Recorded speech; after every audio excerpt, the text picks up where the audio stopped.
Ce match c'était un choc entre les deux meilleures équipes du moment et Arsenal vient de renverser le Bayern, la machine la plus dangereuse d'Europe. Avec un score 3-1, Arteta a détruit le pressing de Kompany, neutralisé Kane et étouffé tout le système bavarois.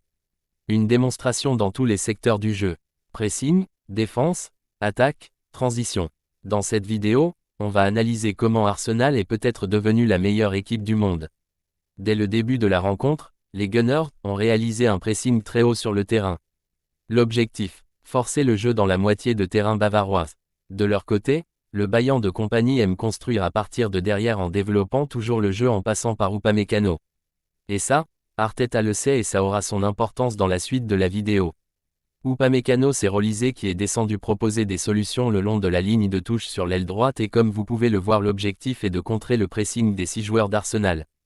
Olise est suivi de près par son opposant direct dans son dos et immédiatement un déplacement dans l'axe se fait avec une accélération dans le dos du défenseur qui est sorti sur Olise, qui emmène avec lui son opposant direct et libère totalement l'espace dans l'axe pour Karl. Résultat, tout le pressing d'Arsenal est contré. Après cette action, au bout de la 30e seconde, on pourrait se dire que le Bayern va prendre le dessus sur Arsenal. Surtout que rapidement derrière, les Bavarois continuent à développer le jeu à partir de derrière et à faire reculer le bloc des Gunners.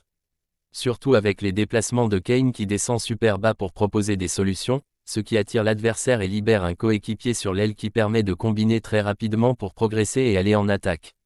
Mais la défense d'Arsenal semble très alerte sur les différentes phases de jeu bavarois. Car comme vous pouvez le voir, lorsque les Gunners ne sont pas en possession du ballon, ils adaptent une formation en 4-3-3 très compacte et très resserrée dans l'axe. L'objectif fermer toute solution de passe et développement de jeu axial. De leur côté, les Bavarois qui aiment avoir la maîtrise du ballon font monter les arrières au milieu. Comme vous pouvez le voir, Stanisic et Le Gimmer sont montés au milieu pour rejoindre la ligne des milieux, surtout que Kane se déplace entre la ligne d'attaque et la ligne des milieux.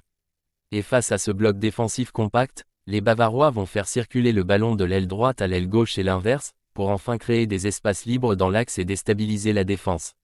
Mais les Gunners ne branchent pas et ferment totalement l'axe. Tout en se déplaçant avec le ballon, ils empêchent aussi les déséquilibres sur les ailes. Car les ailiers Saka et Troussard réalisent énormément d'efforts défensifs et soutiennent leurs arrières. Rien à voir avec les ailiers du Barça ou du Real. Pour bien comprendre la difficulté des Bavarois à créer du jeu face à Arsenal, il faut regarder le marquage individuel réalisé sur Kane mais aussi un marquage de zone dans l'axe, et en même temps suivre le marquage réalisé sur un arrière comme Lehimmer qui monte et qui réalise différents appels sur l'aile gauche. Et pendant ce temps-là le Bayern fait tourner de l'aile droite à l'aile gauche mais sans réelle solution. Et lorsqu'Arsenal va récupérer le ballon, ils vont développer le jeu d'une façon totalement différente qui va déstabiliser le Bayern. Ils vont attendre et attirer les Bavarois pour ensuite jouer long pour essayer de trouver Saka dans le dos de la défense et c'est ce qui obligera souvent Neuer à sortir pour dégager le ballon de la tête. Et lorsqu'ils essaieront de construire à partir de derrière et que les Bavarois réaliseront leur pressing qui est extrêmement bien réalisé et qui leur a permis de battre le pari.